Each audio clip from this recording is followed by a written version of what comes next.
अस्सलाम वालेकुम नाज़रीन, स्पेशल ट्रांसमिशन आज़ाद कश्मीर के इलेक्शन के उसमें आपको खुशामदीद कहते हैं। मैं आपका होस्ट आमिर गौरी। नाज़रीन, एक हफ्ते से अब तकरीबन कम वक्त रह गया है इलेक्शन के अंदर, और जो कैंपेन वहाँ चल रही है वो तो उसका माहौल आप खबरों में भी देख रहे हैं, हमारे इस प्रोग्राम के अंदर भी देख रहे हैं। इस तरह लगता है कि हीट बहुत ज़्यादा बढ़ गई है और वो बातचीत जो है वो पाकिस्तान में भी लोगों को परेशान कर रही है। पाकिस्तान जो बाहर बैठे हुए लोग हैं वो तो देख ही रहे हैं खबरों के ज़रिए, उनको भी परेशानियां हैं कि इसके अंदर जो है जो कश्मीर का जो इलेक्शन का कल्चर है वो चेंज हुआ है, पाकिस्तान की पॉलिटिक्स जो है वो उसमें दर आई है और उसके अंदर मसला कश्मीर कहीं पीछे चला गया है। बहुत सारे मसाइल हैं और उसके अंदर जो कश्मीरियों के मसाइल हैं उसकी अभी तक कोई बात इतनी नहीं हो रही। आज इस प्रोग्राम के अंदर जो है उसी तरह हम इन तमाम इशूज़ के ऊपर बात करेंगे और आपसे भी हमारी दरख्वास्त ये है कि इस प्रोग्राम के अंदर जो है आज तो आप शरीक जो हैं वो बाद में होंगे, लेकिन इस प्रोग्राम में शरीक हो सकते हैं अपने ऑडियो मैसेज के साथ और वीडियो मैसेज के साथ। और हम इस प्रोग्राम का आगाज़ आज इसी तरह की एक बातचीत से करेंगे। रजाक साहब मुगल हमारे जो हैं वो स्पेशल कॉरेस्पॉन्डेंट है ब्रैडफोर्ड में, उन्होंने एक रिपोर्ट बनाई है कि किस तरह वहाँ पर जो लोग बैठे हैं उनको परेशानी ये है कि इस इलेक्शन की कैंपेन के अंदर जो मसाइल डिस्कस हो रहे हैं, जो एक दूसरे के ऊपर इल्ज़ामात लग रहे हैं पाकिस्तान की टॉप लीडरशिप की तरफ से, जिसमें आपको पता है कि पाकिस्तान के वज़ीर-ए-आज़म इमरान खान शामिल हैं, उसी तरफ से दूसरी तरफ से मरियम नवाज़ शरीफ जो हैं वो मुसलसल कश्मीर के अंदर हैं और जलसे कर रही हैं। और उसके बाद हमने आसिफा भुट्टो ज़रदारी को भी देखा वहाँ पे पहुँच के अपने जो है जलसे करते हुए। इस पैकेज के अंदर देखते हैं कि जो कश्मीरी हैं वो ये क्या समझते हैं कि कश्मीर का मसला जो है वो शायद इसमें नज़रअंदाज हो रहा है। ब्रैडफोर्ड में कश्मीरी कम्यूनिटी की एक बड़ी तादाद आबाद है। इसी शहर में दोनों मेंबरान पार्लियामेंट भी कश्मीरी हैं। ब्रैडफोर्ड कम्यूनिटी आज़ाद कश्मीर के इलेक्शन पर भरपूर नज़र रखे हुए हैं। ब्रैडफोर्ड के साबिक लाट में राजा गजनफर खालिक ने जियो न्यूज़ से खुसूसी गुफ्तगू करते हुए आज़ाद कश्मीर के इलेक्शन को गैर नजरियाती करार देते हुए कहा कि सियासी जमातों ने आज़ादी के बेस कैंप को इक़दार का रेस कैंप बना दिया है। हिंदुस्तान के वो जो आर्टिकल 70 को रिवोक करने के बाद ये आज़ाद कश्मीर के अंदर पहला इलेक्शन है और ये आपने मौजूदा कश्मीर के अंदर और हिंदुस्तान को एक मजबूत मैसेज देना चाहिए था कि कश्मीर के हवाले से पाकिस्तान की तमाम पोलिटिकल पार्टीज और पाकिस्तान की स्टेट पॉलिसी जो है वो एक है। मुझे बड़ा दुख होता है कि ये देखकर कि ये पाकिस्तान की जितनी पोलिटिकल पार्टीज है आज़ाद कश्मीर के अंदर ये अपना जूडो कराटी जो है वो खेल रहे हैं और इन्हें कश्मीर के हवाले से मुझे ये लगता है कि इन्हें कोई दिलचस्पी नहीं है कि हमारी इस जो कुछ हम कर रहे हैं इससे कश्मीर का उसको कितना नुकसान हो रहा है। मुस्लिम एसोसिएशन के अली अकबर चिश्ती और पीपल्स पार्टी का आसम नसीम राठौर का कहना है कि आज़ाद कश्मीर के इलेक्शन पर इस वक्त पूरी दुनिया की नज़रें हैं। ज़रूरी है कि आज़ाद कश्मीर के पुरअमन माहौल को ख़राब न किया जाए। मौजूदा हालात में आज़ाद कश्मीर के जो इलेक्शन हो रहे हैं, बड़े अफसोस का मकाम है कि हमारे तमाम पार्टियों के लीडरान जो जोर जमाई उनको कश्मीर की आज़ादी के लिए करनी चाहिए थी, लेकिन वो मुजफ्फराबाद की कुर्सी के लिए आज बड़े जोर शोर से जलसे और जुलूस कर रहे हैं। मैं आज़ाद कश्मीर की आवाम से ये अपील करना चाहता हूँ, खुदारा ऐसे लोगों को आप वोट दें जो काल को कश्मीर की आज़ादी के लिए काम कर सकते हैं। पाकिस्तान पीपल्स पार्टी हो, चाहे मुस्लिम लीग नून हो, चाहे PTI हो, इलेक्शन सबका जमहूरी हक है, वहाँ के जाके अपनी आवाज़ में बुलंद करनी चाहिए। लेकिन ये नहीं है कि अफरा तफरी फैलाएं, दुनिया में गलत मैसेज दें। दुनिया को गलत मैसेज नहीं देना चाहिए और इस वक्त हमारी पूरी दुनिया की नज़रें जो हैं वो आज़ाद कश्मीर के इलेक्शन पर मरकूज हैं। कम्यूनिटी रहनुमाओं के तफजात अपनी जगह, मगर बरतानिया में आबाद पाकिस्तानी और कश्मीरी कम्यूनिटी अपनी अपनी जमातों की इलेक्शन मुहिम भरपूर तरीके से जारी रखे हुए हैं। रजाक मुगल, जियो न्यूज़, ब्रैडफोर्ड।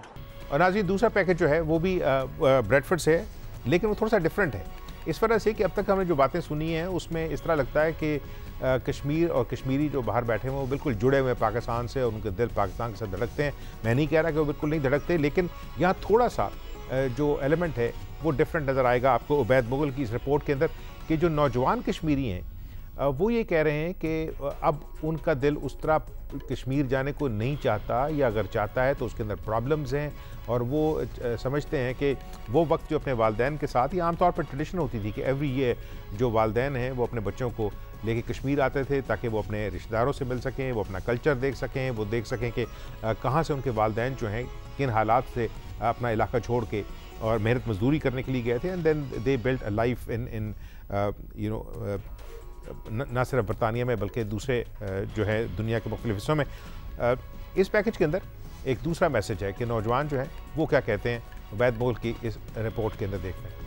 बरतानिया में पैदा होने वाले पाकिस्तानी व कश्मीरी नौजवानों ने कहा है कि वो कश्मीर की सियासत में दिलचस्पी नहीं लेते, मगर सियासतदानों से ये कहना चाहते हैं कि अगर वो अपने मंशूर में समंदर पार बसने वालों को तहफ़्फ़ुज़ व सहूलियात फराहम करें तो हमारा देश कसीर ज़र मुबादला हासिल कर सकता है। जियो न्यूज़ से बात करते हुए उसैद नामी नौजवान का कहना था कि कश्मीर और पाकिस्तान इंतहाई खूबसूरत हैं, मगर सिक्योरिटी ना होने की वजह से वो अपने वतन नहीं जा सकते। I would love to go Pakistan. Pakistan is number one beautiful country. I want to go and I want to see my family in Pakistan, my village in Pakistan. I never been my village in Pakistan. Bradford के नौजवान फैजान ने कहा कि वो हर साल holiday पर Spain या यूरोपीय ममालिक का रुख करते हैं, चूँकि यूरोपीय ममालिक महफूज हैं। स्पेन में प्रोटेक्शन है, बंदे अपने आराम से, आप किसी भी टाइम जो बाहर जाएं तो आपको किसी किस्म की प्रॉब्लम नहीं होती। प्रोटेक्शन है, आप रात को 2 बजे बाहर जाएं, 3 बजे बाहर जाएं, आपको कोई बंदा कुछ कहेगा नहीं। पाकिस्तान में इस तरह नहीं है। पाकिस्तान में हमारी जो बहनें हैं, औरतें हैं, वो रात को तो क्या दिन को भी अकेली बाहर नहीं जा सकती। अवैस नामी नौजवान का कहना था कि हम अपने मुल्क में अदम तहफ़्फ़ुज़ की वजह से हॉलीडेज पर नहीं जा सकते। It's a beautiful place, very fun. Family loved it. Went many places. Went for football tournaments as well. Loads of crowds. But one problem is going out at night. Wherever you go for holiday, nightlife is, go outside, experience everything at night time.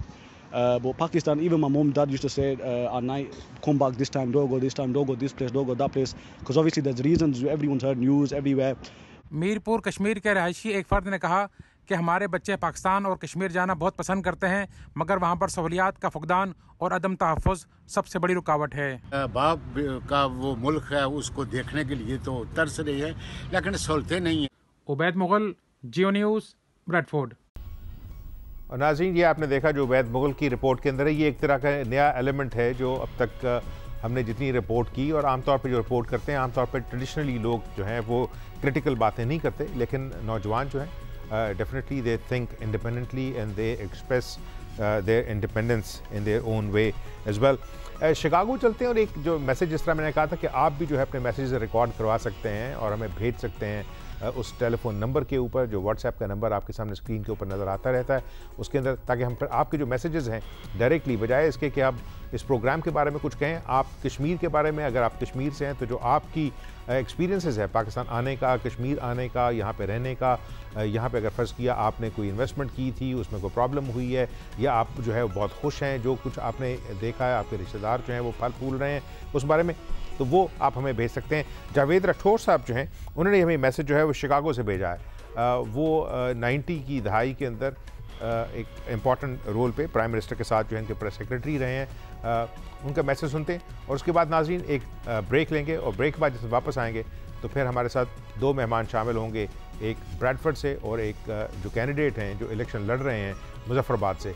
लेकिन उससे पहले एक break.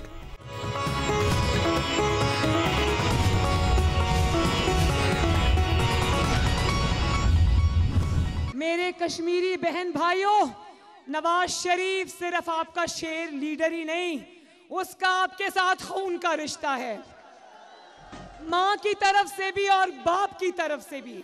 और उसी नवाज शरीफ को तुमने गद्दार कहा, जिसने बुरहान वानी का मुकदमा लड़ा, जिसने 6 एटमी धमाके किए, उसको तुमने गद्दार कहा।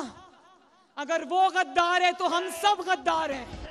मेरे फौजी बेटों, मेरे फौजी भाइयों, मैं आप सबको, LOC पे खड़े उन तमाम पाकिस्तानी फौजियों को, पाकिस्तानी मिट्टी के बेटों को दोनों हाथों से सलाम पेश करती हूँ। तुम्हारी कामयाब खारजा पॉलिसी ये है कि CPEC पे आज चाइना ने काम बंद कर दिया है। तुम्हारी कामयाब खारजा पॉलिसी ये है कि दासू डैम के ऊपर चाइनीज पर हमला होता है और 10 चाइनीज एहलकार मारे जाते हैं। तुम्हारी कामयाब पॉलिसी ये है कि चाइना जो नवाज शरीफ के वक्त में प्रोजेक्ट्स, मंसूबे, पैसे लेकर पाकिस्तान आ रहा था, आज वो अपने लोगों की हलाकत की तहकीकात करने पाकिस्तान आ रहा है। तुम्हारी कामयाब खारजा पॉलिसी ये है कि दिन दिहाड़े इस्लामाबाद से अफगान सफारतकार की बेटी अगवा हो जाती है और तुम मुंह देखते रह जाते हो, और बजाय इसके कि तुम्हें उसके बाद कोई शर्म आए, तुम अफगानिस्तान से माफी मांगो कि मैं सफारतकारों की हिफाजत नहीं कर सका क्योंकि मैं सरकारी खर्चे पर आजाद कश्मीर में आकर वोट मांग रहा था। बजाय इसके कि तुम अफगान भाइयों से माफी मांगते, वजारत दाखिला के पता है क्या बयान आ रहे हैं उस बच्ची के बारे में जो अगवा हुई है, कि वो इसलिए अगवा हुई है कि वो वहां अकेली थी, वो टैक्सी में बैठी थी। शर्म आनी चाहिए तुम लोगों को ऐसी बातें करते हुए। ये कोई बहाना है? वो चाहे अकेली सफर कर रही थी या टैक्सी में बैठी थी, उसकी हिफाजत तुम्हारी जिम्मेदारी थी। कमजोर जेलों में जाए और ताकतवर एनआरओ ले ले और बाहर जाके बैठ जाए और अपने पोते का पोलो मैच देखे, पूछे कि किस तरह का वहां इंसान पोलो खेल सकता है, तो वो आपको बताएंगे कि ये बादशाहों की खेल है, ये आम आदमी नहीं खेल सकता। वहां घोड़ा रखना, पोलो खेलना बड़ा पैसा चाहिए। तो ये बताएं कि पोता जी को पास पैसा इधर से किधर से आया? ये आपका पैसा है, ये यहां से बाहर गया है। और आज ये प्रोग्राम के दूसरे हिस्से में खुशामदीद कहते हैं आपको, और इस सेगमेंट के अंदर हमारी बात जो है वो दो हमारे साथियों के साथ होगी। चौधरी अरशद हुसैन साहब जो हैं वो हमें ज्वाइन कर रहे हैं मीरपुर से, और हमारे साथ ब्रैडफोर्ड से ज़फ़र तनवीर हैं, सीनियर तजियाकार हैं, और चूँकि ब्रैडफोर्ड के आसपास एक बहुत बड़ी तादाद के अंदर कश्मीरी जो डायस्पोरा है वो दहाइयों से रह रहा है, और ज़फ़र तनवीर उनको कवर भी करते रहे हैं। तो आप दोनों हज़रात का बहुत बहुत शुक्रिया, thank you very much for joining me.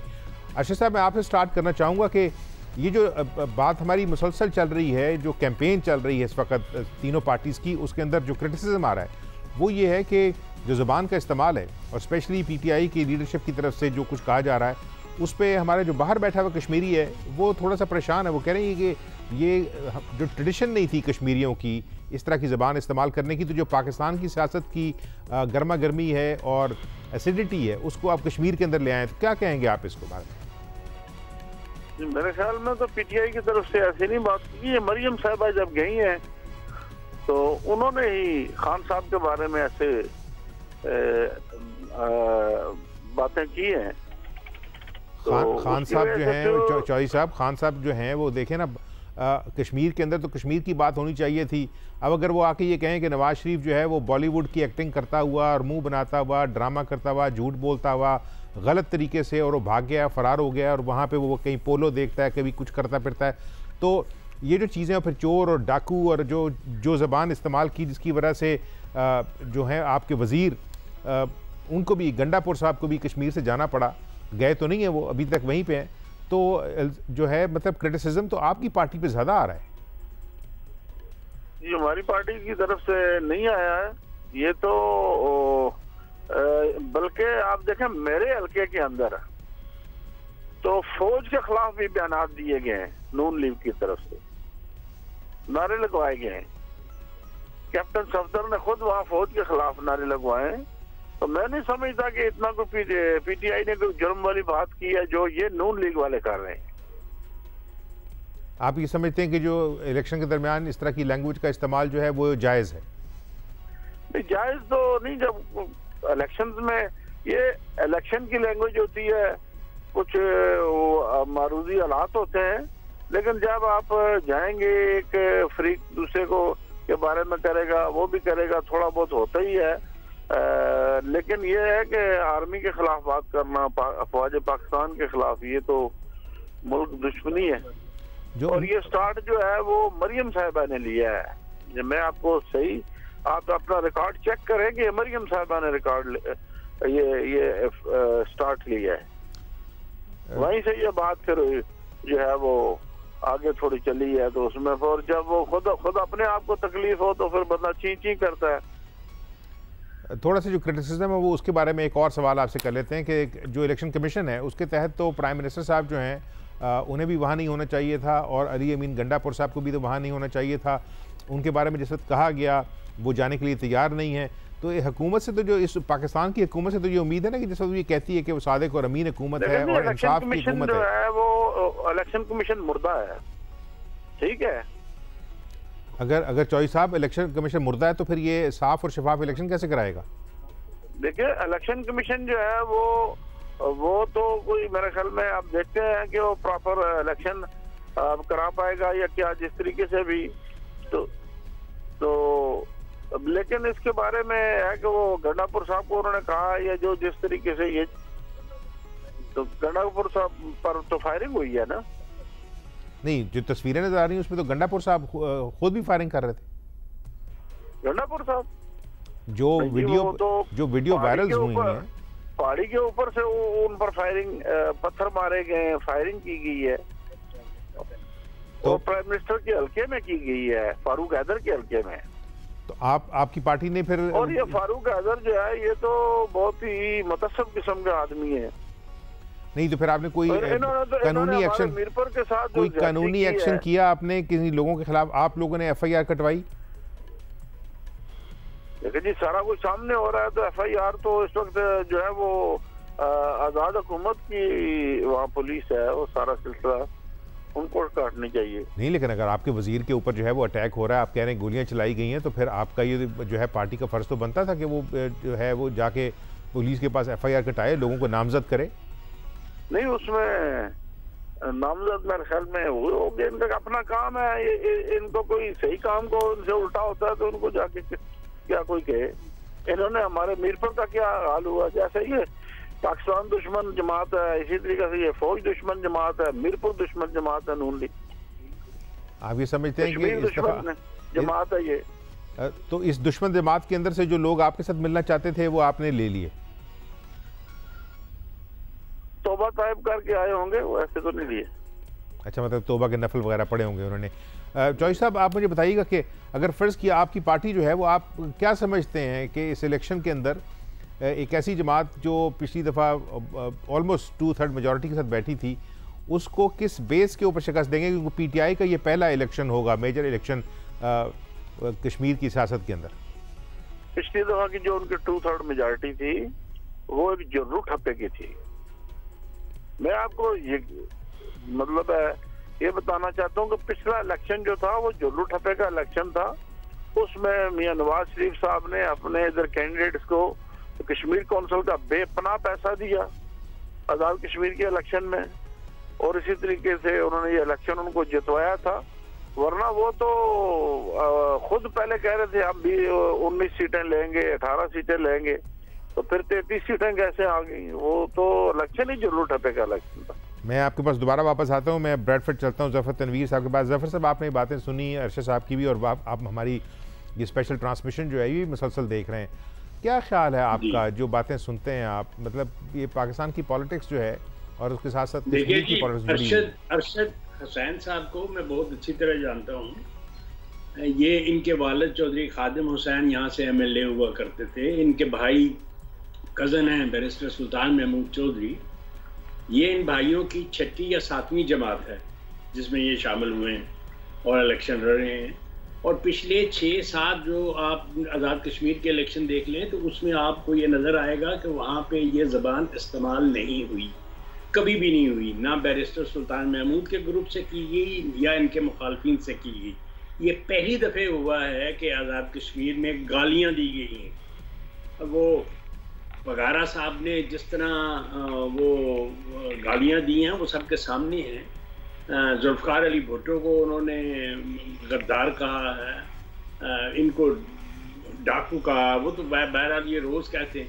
तो ये इनकी तरफ से पहल की गई है और ये गलत है। आज़ाद कश्मीर तो ऐसी अच्छी गौरी साहब जगह है कि वहाँ पे उम्मीदवार मुखालफत के बावजूद एक दूसरे से उनका बड़ा रख रखाव बहुत अच्छा होता है।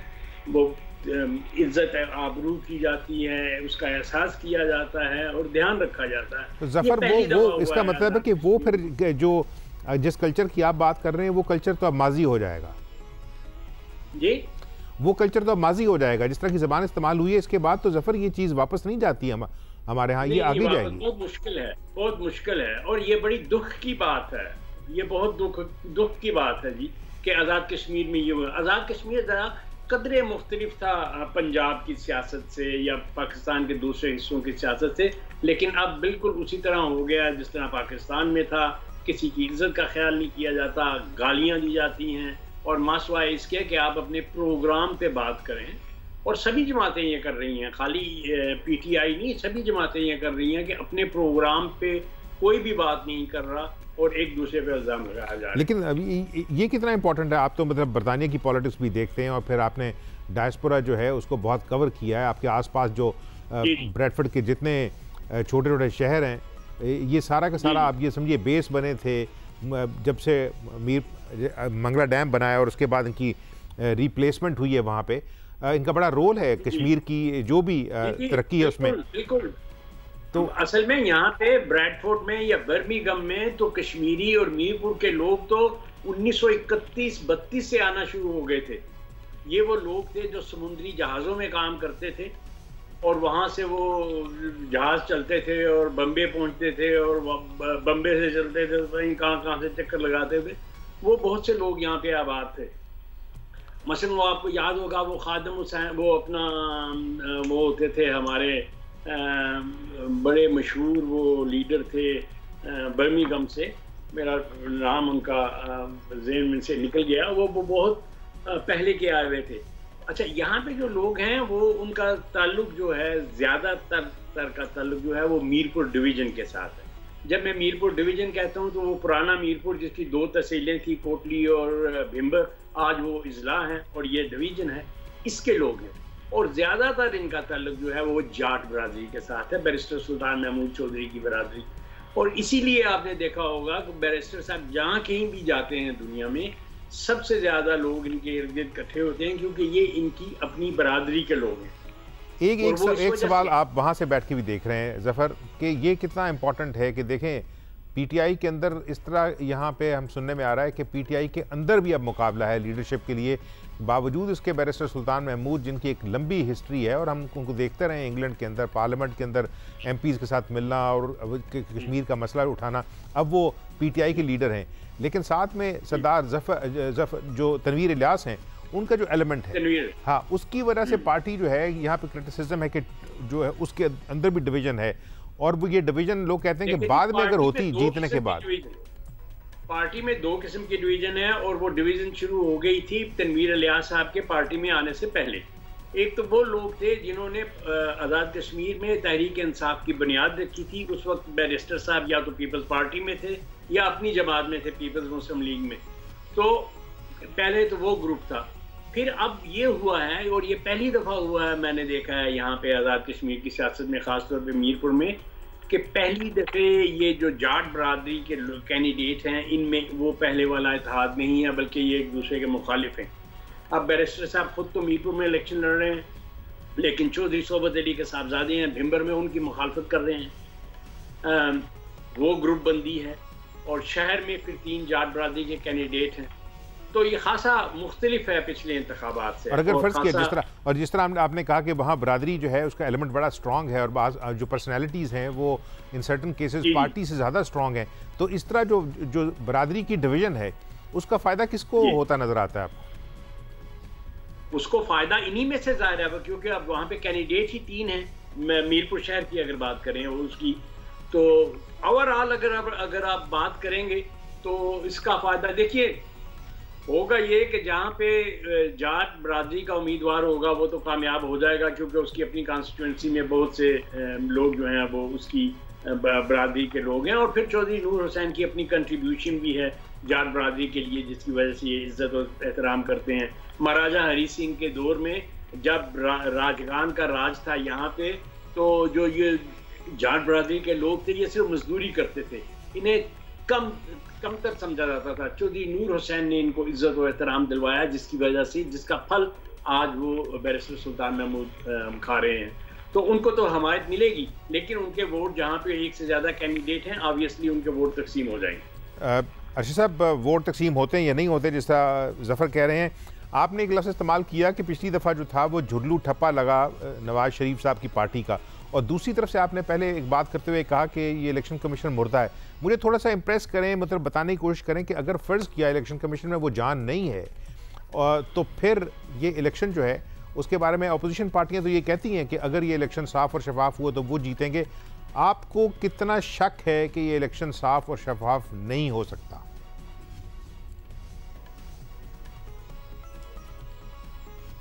अर्शद साहब, आप मेरे साथ हैं?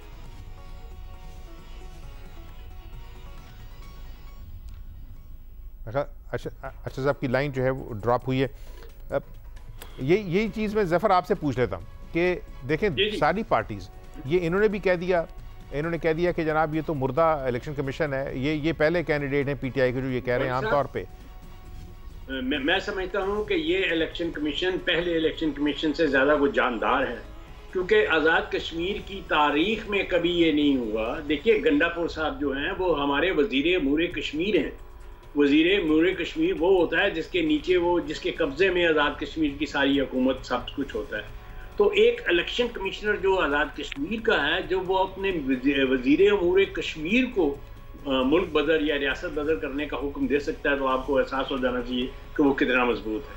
और मेरा ख्याल इसकी सबसे बड़ी वजह ये है कि जो हमारी इस्टेब्लिशमेंट है वो इस दफ़े ज़रा वो बिल्कुल इम्पार्शल हैं, उसकी तरफ से कोई मुदाखलत नहीं हो रही, बल्कि एक साहब जो कुछ कर रहे थे इस अदारे से मुख्तदर अदारे से जिनका ताल्लुक था, उनको तब्दील कर दिया गया है। जिनका ताल्लुक बताया जाता है वो किसी अभी एक उम्मीदवार की हमायत कर रहे थे और उसके लिए लोगों को शायद उन पे कुछ फ़ोन कर रहे थे या कुछ भी कर रहे थे, लेकिन इलेक्शन कमिश्नर पहले से ज़्यादा मजबूत है और नज़र आता है। आप कह रहे हैं कि चौधरी साहब दोबारा जो हमारे साथ टेलीफोन लाइन पे हैं, आप कह रहे हैं कि आपको इलेक्शन कमीशन जो है वो पहले से ज़्यादा मजबूत नज़र आता है। अर्शद साहब, आपने ही कहा था कि ये इलेक्शन कमीशन जो है ये मुर्दा है और पिछली दफ़ा जो है वो ठप्पे लगे थे, जुर्लू फिरा था।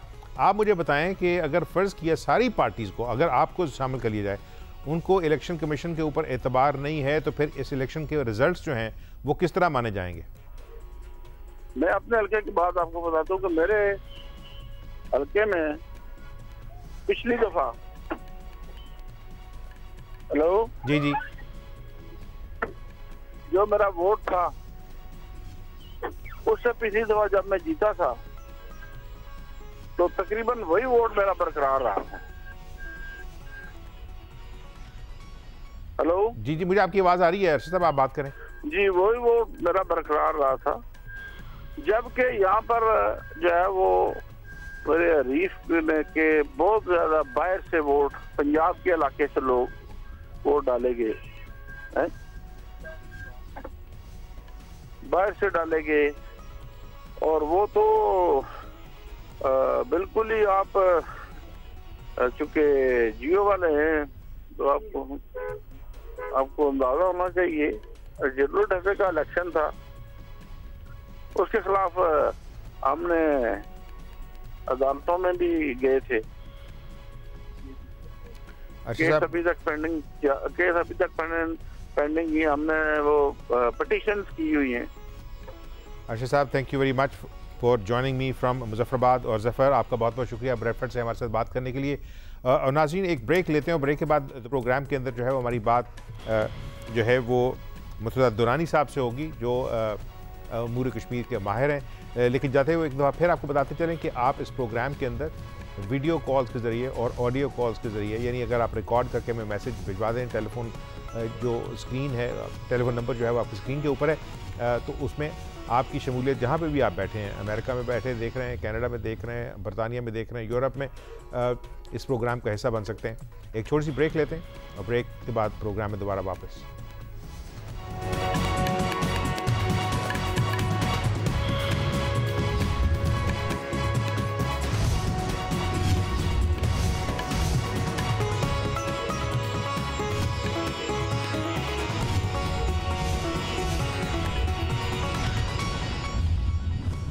और आज ये प्रोग्राम के दूसरे हिस्से में खुशामदीद कहते हैं आपको। और इस सेगमेंट के अंदर हमारी बात जो है वो दो हमारे साथियों के साथ होगी। चौधरी अरशद हुसैन साहब जो हैं वो हमें ज्वाइन कर रहे हैं मीरपुर से। राजनीति प्रोग्राम के अंदर दोबारा एक दफ़ा खुशामदीद कहते हैं। हमारे साथ मुर्तज़ा दुरानी साहब हैं इस्लामाबाद से, टेक्नोक्रेट हैं, मीडिया एडवाइज़र हैं, सहाफ़ी रहे हैं और साथ साथ कश्मीर के जो प्राइम मिनिस्टर थे पीपल्स पार्टी के चौधरी अब्दुल मजीद, उनके साथ वज़ीर इत्तलात भी रहे। दुरानी साहब, thank you very much for joining us in the program. आपसे मेरा पहला जो जनरल सवाल है कि अब तक की जो कैंपेन हुई है उसके अंदर आप क्या समझते हैं कि पाकिस्तान की जो लीडरशिप है उसके अपने मसाइल और अपनी ख्वाहिशात ज़्यादा हैं या कश्मीर भी कहीं नज़र आता है आपको? बिल्कुल, आपने बड़ा अच्छा सवाल किया कि इस वक्त आज़ाद कश्मीर में PDM का बयानिया जो है वो आज़ाद कश्मीर के इलेक्शन में पहुंच चुका है और आज़ाद कश्मीर के जो लोकल मसाइल हैं, मकबूजा कश्मीर की क़यादत और मकबूजा कश्मीर के जो वहाँ की आवाम हैं, उनको जो मैसेज देना चाहिए था पाकिस्तान की लीडरशिप को, वो अभी तक मुझे नज़र नहीं आया इस कैंपेन में।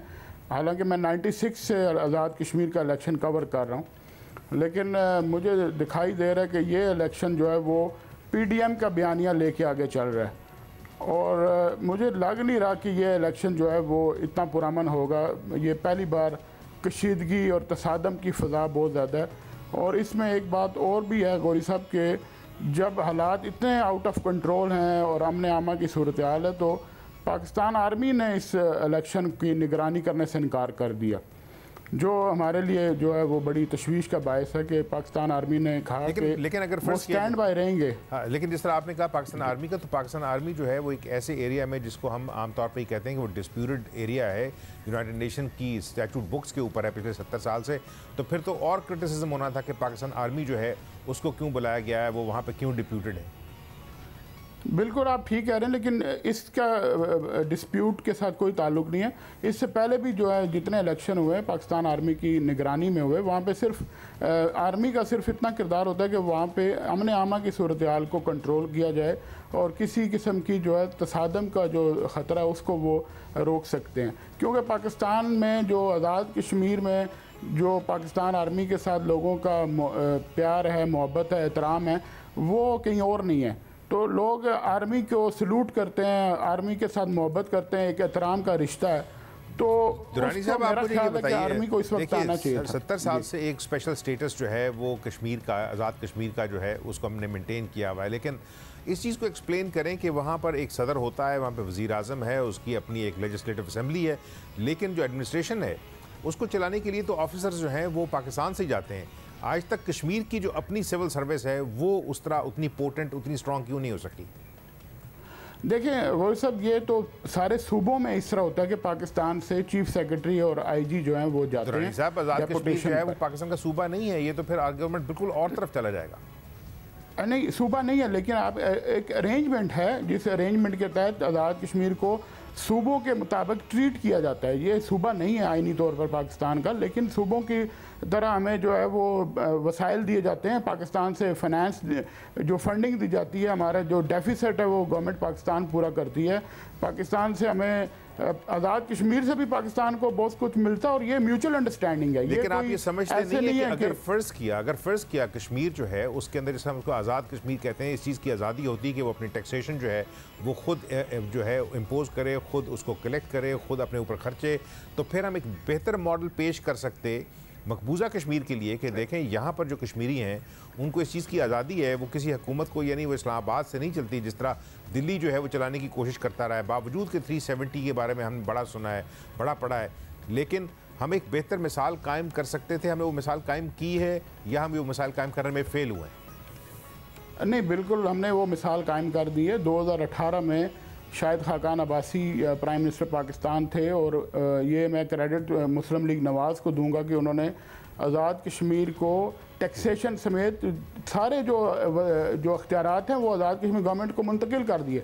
इस वक्त 2018 से आज़ाद कश्मीर हुकूमत अपने टैक्सेशन का निज़ाम, एक्साइज़ का निज़ाम आज़ाद कश्मीर हुकूमत ख़ुद कलेक्ट कर रही है और वो इस वक्त अरबों रुपए जो है वो ख़ुद कलेक्शन उसकी हो रही है।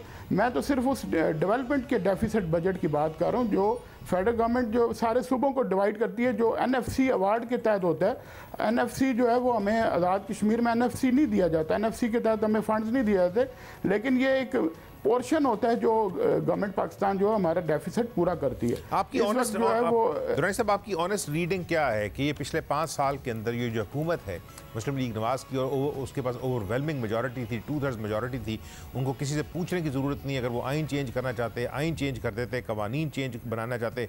आप ये समझते हैं कि उन्होंने ऐसा कोई काम नहीं किया कि उनको हुकूमत जो है दोबारा मिले? आप ये समझते हैं कि अब PTI चूँकि इस्लामाबाद के अंदर और पाकिस्तान के आप समझिए कि प्रिडोमिनेंट इलाकों में GB के अंदर PTI है, KP के अंदर PTI है, पंजाब में PTI है, बलूचिस्तान में BAP के साथ PTI है, तो अगर फ़र्ज़ किया कश्मीर भी उनके साथ चला जाता है तो उनका जो चैलेंज जितना बड़ा भी होगा, आप ये समझते हैं मुस्लिम लीग ने कोई ऐसा काम नहीं किया था कि उसके ऊपर जो क्रिटिसिज्म हो कि जनाब ये इसने बिल्कुल किसी किस्म का ऐसी कारकर्दगी दिखाई नहीं और इसलिए इस पार्टी को जहाँ से वाइप आउट कर देना चाहिए? नहीं, मुस्लिम लीग नवाज़ को ये एज हासिल है आज़ाद कश्मीर में कि वहाँ पर मियाँ नवाज़ शरीफ जब प्राइम मिनिस्टर बने और फिर फारूक हैदर साहब जब प्राइम मिनिस्टर बने तो उन्होंने आज़ाद कश्मीर का डेवलपमेंट बजट डबल कर दिया और आज़ाद कश्मीर को इख्तियारात जो है वो पहले से ज़्यादा दिए, बल्कि अब तो आज़ाद कश्मीर जो है वो फाइनेंशियली मुकम्मल तौर पर बाख्तियार और ख़ुद मुख्तार है। ये उनको क्रेडिट जाता है कि उन्होंने 13वीं तरमीम की आज़ाद कश्मीर में के एक्ट में, और उसके तहत उनको कश्मीर काउंसिल के सारे इख्तियारात मिल गए जो कश्मीर काउंसिल यहाँ पे यूज़ करती थी। यहाँ पे इसके बावजूद जो है वो फारूक हैदर साहब इतने नाराज़ क्यों नजर आते हैं? उनकी बातचीत के अंदर बड़ा जो है स्टिंग है, वो इस तरह लगता है खुश नहीं है ज़्यादा। देख, फारूक हैदर साहब को तो वैसे ही जो है वो नाराज़ नहीं होना चाहिए, क्योंकि फारूक हैदर साहब के साथ तो वो मामला हुआ ही नहीं। हमारी गवर्नमेंट थी 2016 में, तो जब फेडरल गवर्नमेंट नवाज शरीफ साहब की थी, पीपल्स पार्टी की आज़ाद कश्मीर में गवर्नमेंट थी, तो यहाँ पे 2016 में जब इलेक्शन कश्मीर में हुआ तो जो जिस तरह की मुदाखलत की गई वो अभी फेडरल गवर्नमेंट नहीं कर रही है। मेरे ख्याल में फारूक हैदर साहब इस वक्त भी फुल फ्लैज बाख्तियार वज़ीर-ए-आज़म हैं। जो चीफ इलेक्शन कमिश्नर जिस तरह वज़ीर-ए-आज़म पाकिस्तान को वज़ीर उमूर कश्मीर के ख़िलाफ़ ख़त लिख रहे हैं और वज़ीर उमूर कश्मीर के खिलाफ जो है वो FIR काटने के अहकाम दिए जा रहे हैं। प्रोग्राम के आखिरी मिनट्स में मुझे ज़रा बताएं, आपको क्या लगता है इलेक्शन जो है ये किस तरफ जा रहा है? कौन सी पार्टी जो है वो इलेक्शन जीतने हारने की बात नहीं है, नंबर गेम्स के अंदर कौन सी पार्टी? पिछली दफ़ा PTI की जो है 2 सीटें थीं, मुस्लिम कॉन्फ्रेंस की 2 सीटें थीं, पीपल्स पार्टी की 3 सीटें थीं। अब आप क्या समझते हैं? लोग ये कह रहे हैं, आम तौर पे तासुर ये बनाया जा रहा है कि मुस्लिम लीग नवाज़ जिसकी 33 से ज़्यादा सीटें थी वो जो है सीटें हारेगी और ये लोग जो हैं यानी पीपल्स पार्टी नंबर 2 पे आ जाएगी, PTI नंबर 1 पे आ जाएगी और मुस्लिम लीग जो है वो रेलीगेट हो जाएगी यानी 3rd पोजीशन पे, और मुस्लिम कॉन्फ्रेंस की अगर फ़र्ज़ किया 2-3 सीटें आ गई तो वो अलाइ करेगी अपने आप को। ये ज़रा मुझे बताइए और साथ साथ ये भी बताते चलें कि जमात इस्लामी आपको कहीं नज़र आती है कि नहीं आती? देखें, मैं पहले जमात इस्लामी पर आता हूँ कि जमात इस्लामी का इत्तेहाद रहा PMLN के साथ, जो इस बार नहीं हो सका, और JKPP भी वहाँ पे एक बड़ी पार्टी थी जो खालिद इब्राहिम साहब, उसकी 2 सीटें उनकी हमेशा रही हैं। इनका भी मुस्लिम लीग नवाज़ के साथ 2016 के इलेक्शन में इत्तेहाद था। इस बार उनका इत्तेहाद नहीं है। मुस्लिम लीग नवाज़ को इसका नुकसान ज़रूर होगा पॉलिटिकली और इलेक्शन में भी नुकसान होगा। तीसरा एक फिनोमेना जो है वो वहाँ पे तहरीक लब्बैक के भी कैंडिडेट्स हैं जो मुस्लिम लीग नवाज़ को नुकसान पहुँचाएंगे। इसलिए मुझे लग रहा है कि मुस्लिम लीग नवाज़ को काफ़ी हद तक प्रेशर है, क्योंकि पाकिस्तान में जो हमारी 12 सीटें हैं पंजाब में और KPK और सिंध में, वहाँ से भी उनको नुकसान होगा और वहाँ पर PTI की सीटें काफ़ी आएंगी। तो जिसकी वजह से आज़ाद कश्मीर में लग रहा है कि PTI अक्सरियत ले लेगी, लेकिन शायद ओवरवेलमिंग मेजॉरिटी के साथ गवर्नमेंट ना बना सके, उनको कोलिशन गवर्नमेंट बनानी पड़ेगी। और मुस्लिम लीग नवाज़ और पीपल्स पार्टी भी ये कोशिश करेंगी कि अगर उनकी सीटें ज़्यादा हुई तो वो भी गवर्नमेंट बनाने की कोशिश करेंगी, मखलूत गवर्नमेंट बनाएंगे। रानी साहब बहुत बहुत शुक्रिया, थैंक यू वेरी मच। और नाज़रीन, जो इस वक्त पिक्चर सामने फ़िलहाल इमर्ज होती नज़र आती है वो ये है कि टास्क PTI का ये बहुत बड़ा है। एक ऐसी पार्टी को जो कि 2/3 मेजॉरिटी के साथ बैठी है उसको कम्प्लीटली वाइप आउट करना, उसको कम्प्लीटली क्रिपल करना ये इतना आसान नहीं होगा। लेकिन जो दूसरे एलिमेंट शामिल हैं, जैसा तहरीक लब्बैक का जिक्र किया, जमात इस्लामी का जिक्र किया, अलायंसेस का जिक्र किया, तो उसमें हो सकता है कि कोई पार्टी जो है वो क्लियर कट पोजीशन न ले सके। लेकिन ये बातें जो हैं ये अभी तक अभी समझिए जो एनालिस्ट हैं और जो लोग देखने वाले हैं सारी सियासत को, वो देख रहे हैं। अभी कुछ दिन बाकी हैं, कैंपेनिंग जो है वो सख्त चल रही है, इल्ज़ामात सख्त हैं, ज़बान सख्त है, लेकिन हमें उम्मीद ये है कि कश्मीर का जो इलेक्शन है वो कश्मीर के लिए और फिर रिलेटिवली उसका जो ताल्लुक़ है पाकिस्तान के लिए, उसके लिए इन दी एंड गेम वो बेहतर होगा। आज इस प्रोग्राम के अंदर इजाज़त दीजिए, खुदा हाफ़िज़।